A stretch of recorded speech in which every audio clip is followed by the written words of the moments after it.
This episode is brought to you by LifeLock.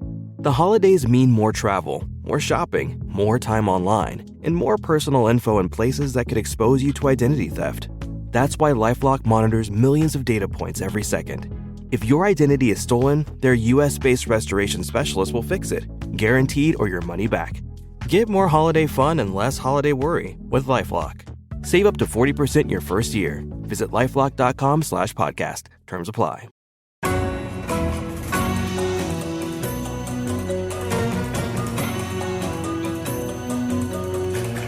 From Wall Street to the White House, this is the Larry Kudlow Show. All right, we're going to talk some politics with an old friend we haven't talked to in a while, on this show anyway, Ann Coulter, author of 13 New York Times bestsellers, columnist, and AnnCoulter.substack.com. Ann Coulter, thanks for coming on. Appreciate it.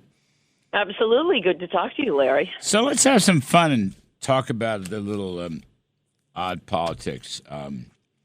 26 FBI informants on January 6th at the Capitol rally. FBI's been hiding this, but the Inspector General from the Justice Department has just published this. Now, we don't know all there is to know about what they did or did not do. Mm-hmm. Some of them are outside, some of them are inside. But, as so many people speculated that the FBI was involved or engaged in those January 6th demonstrations. What do you make of this story?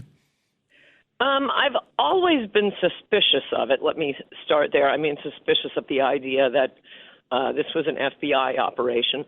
And, that's because my book, Demonic, about groupthink and mobs, when I wrote that, I could honestly say there had never been a right-wing mob. This is a thing of the left and the Democratic Party. We live in a constitutional democracy. You want to change something, what right-wingers do is argue and try to persuade people, and you vote, and so hope your representatives represent you. So I admit, when I first saw that crowd storming the Capitol, there's never been anything like that by right-wingers. So at first, I definitely thought it was Antifa, was not. And I would like to read the Inspector General's report. So having said that, I was already, I'll start with my suspicion to begin with. I don't think it's contradictory to that point that there were some FBI agents apparently involved undercover. And I remember this after 9/11, when George Bush administration was rounding up all kinds of local terrorist cells. There was the guy who ran the push cart down on Wall Street. There was the Brooklyn Bridge, the guy who I think it was a taxi driver, planned to blow it up. Right. And most particularly the Lackawanna Six. Remember that name? Yes. And the big thing at that time, Keith Olbermann and the rest of the left was, because there were some FBI agents involved in the planning, therefore, no, this whole thing was fake, it was entrapment. Well, that doesn't prove entrapment. Entrapment is when you're getting someone to commit a crime they would not otherwise commit. But of course you're going to have FBI agents involved in things that might lead to some sort of criminal conspiracy. So I don't think the fact that 26 with that many people going in necessarily proves anything yet. Yeah, I agree with that. I just find it odd that it took so long for this information to get out. Some of them were outside, some of them were inside the Capitol building. And some of them, these are informants, I might add. They weren't actually FBI employees, or at least that's what I'm reading. Like you, I have not read the report. Actually, our friend Byron York wrote a lengthy column that had a lot of pretty good info on this. But, I don't know what their role is. But some of them were outside, some of them were inside. None of them were locked up. And some of them were talking to their handlers, but we don't know exactly what they said. So it's all up in the air. The next point. I also assume, just to throw this in, law enforcement, the ones we like, the ones who actually want to enforce the law against criminals and not, anti-abortion activists and parents going to school boards, they do tend to be Trump supporters. I wouldn't be shocked if there were a few FBI agents just there on their days off. Right. And I also think most of the ones, the ones who were violent with the cops, obviously that was very bad. It was thuggish. But most of them, it was like taking over the dean's office. They're just walking through. I mean, even the guy carrying the podium around, come on, it's funny. It was, yes. So next, the follow-up question now is, should Donald Trump pardon at least the nonviolent protesters? I mean, they were around. They've been treated incredibly badly. They don't seem to have any rights whatsoever. Habeas corpus has been suspended. So what would a pardon be appropriate for Trump? I would say yes to the nonviolent ones. Right. I would also be curious to see, can't believe the New York Times, but according to New York Times reporting, it was only the ones who did something more than just attend and peacefully walk through that are sitting in prison now.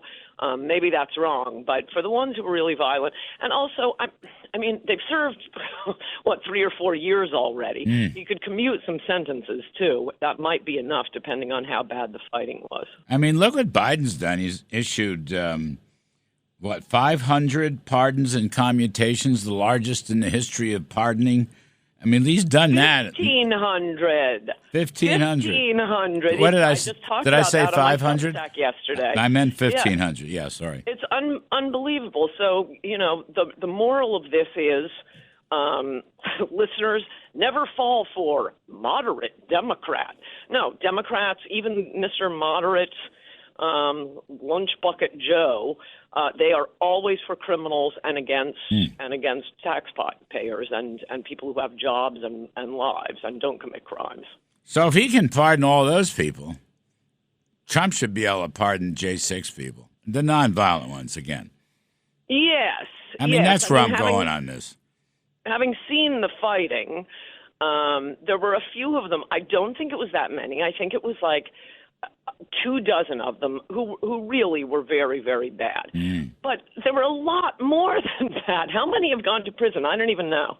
Oh, I'm going to say 1,000, but I don't know either.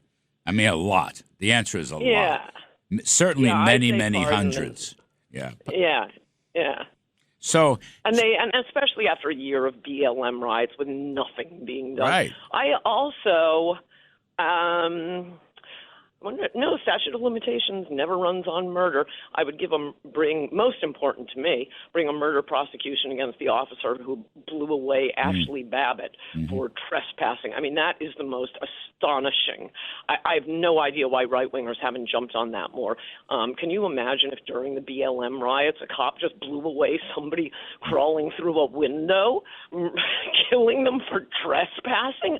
Oh, my gosh, that was an unjustified shooting. It was on the Capitol grounds. That's a federal crime.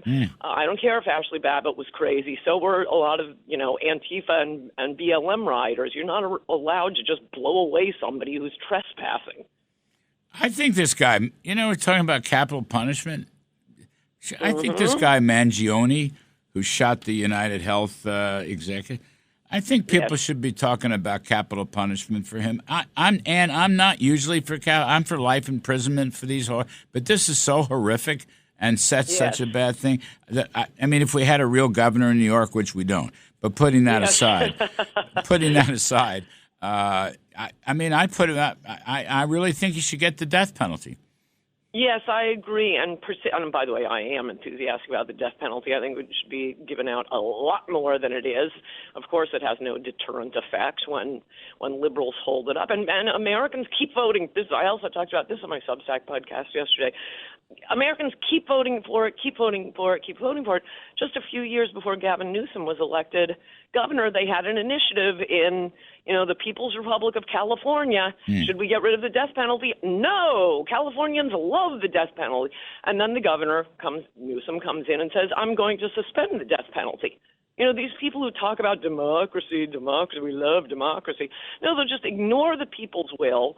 And in the case you particularly asked me about, especially because, this is just shocking that people are treating him like a hero. Right. I know my column this week was on, this is the fault of Obamacare. You can't blame insurance companies. I went to United's website just to see I mean, Obamacare requires all these ridiculous procedures be covered that you have to pay for. There was a full page on United Healthcare's website of the transgender operations that are covered. So sorry, can't pay for your cancer. Right. I mean, he just shot him in cold blood. I mean, come on, doesn't that that's a problem? I mean, we really should not let that happen.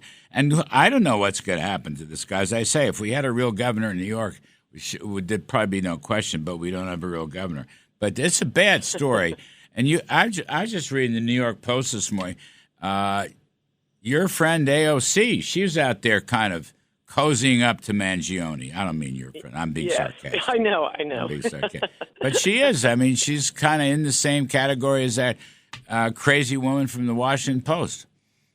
Yes, well, okay, I'm sorry, but this is the Democratic Party's fault. Health insurance wasn't fantastic before Obamacare. There was already too much lobbying by special interests, and you have to cover this and you have to cover that. And, you know, for people who just want coverage for, you know, what a normal person would want coverage for, that those plans are illegal. And it became a million times worse under Obamacare. You know, you'll notice this, Larry. Whenever Democrats, quote, fix something, what they have done is create an endless problem to run on. Whereas when Republicans fix something, like Reagan winning the Cold War, Reagan cutting taxes, no, we fix it. Crime, Giuliani and the Bush and Reagan judges. We fix them and it's done. Whereas Obamacare, now the biggest problem in the country is health care. Yes, and we'll shoot the people we don't like. It's not good. Ann Coulter, fabulous stuff. AnnCoulter.substack.com. Ann, it's good to hear your voice. Honestly, hope you come back on. Me too. Good to talk to you, Larry. Take care. Thanks. Bye-bye.